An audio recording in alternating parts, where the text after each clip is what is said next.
Good evening and welcome to the Joe Republican Show. I am your host, Jeff.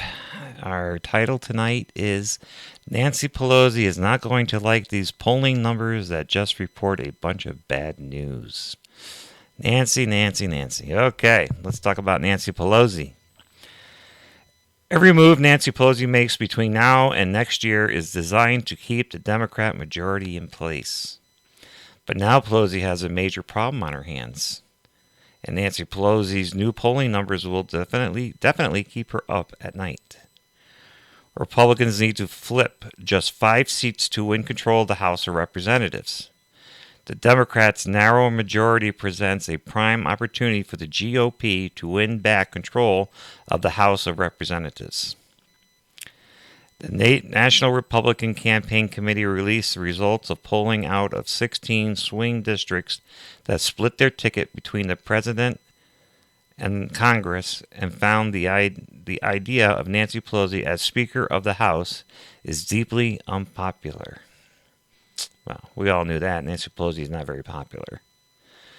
As Nancy Pelosi pushes her partisan socialist agenda, the Republicans' advantage will grow because in ticket-splitting districts, 52% want a Republican who will be a check and balance to Joe Biden, and Nancy Pelosi's versus just 40% who want a Democrat member of Congress who will help Joe Biden and congressional Democrats pass their agenda.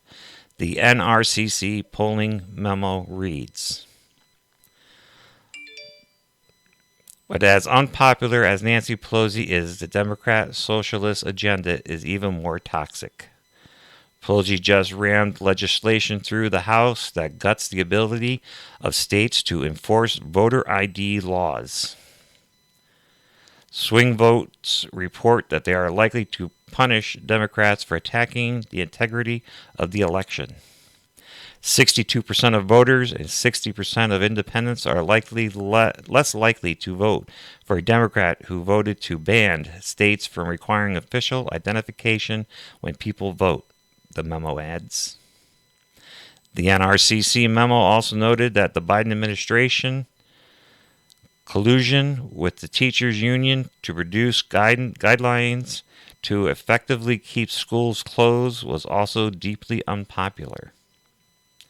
Since voters believe schools are safe to reopen, they will hold accountable the Democrats who keep them closed. 62% of voters and 60% of independents are less likely to vote for a Democrat who ignores science, while the national teacher unions who bankrolled the Democrats' campaigns stand in the way of safety reopening schools and providing our students with the education and emotional support they need. The memo continues. Democrats have a little margin of error in 2022. The polling out of key swing districts suggests that the party is headed for defeat. Here you go, ladies and gentlemen. Hopefully soon we'll get rid of Nancy Pelosi and things will go back to normal. Again, this is Jeff. This is a Joe Republican Show, and thank you for joining me.